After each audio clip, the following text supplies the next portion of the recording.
Бүгін 18 мамыр Жасарал Қуаншалин ағамыздың бұл өмірден өткен күні. Сондықтан еске алуға біздің бір топ активистер жиналдық. Жасарал ағаның жұмысын істеген тіршілігіне ұрпақ өздері бере жатар бағасын.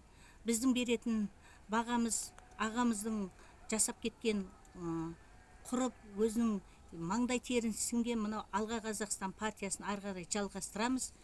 Ол кісінің ісін әлі жалғаймыз біз.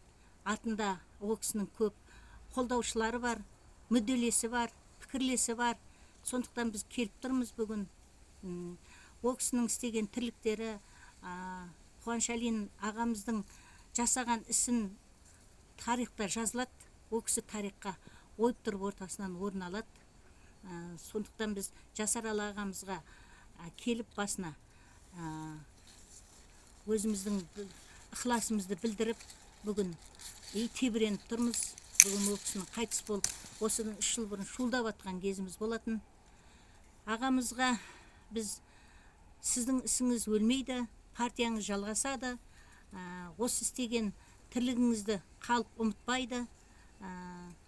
Осылай біздің арамызда сіз сияқты тұлғалар болса екен, көбейсе екен. Сіз құрған партиядан көп адам қорқады. Осы біздің партияға келуге де бәрі аяғын тартады. Неге? Өйткені өте шындықтың жер бетіне шығу өте қиын. Шындық жеті қат жер астында дейді ғой.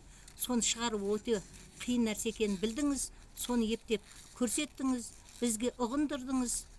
Жасарал ағаны Алла тағала өз құшағына, өз аясына алсын. Алға Қазақстан!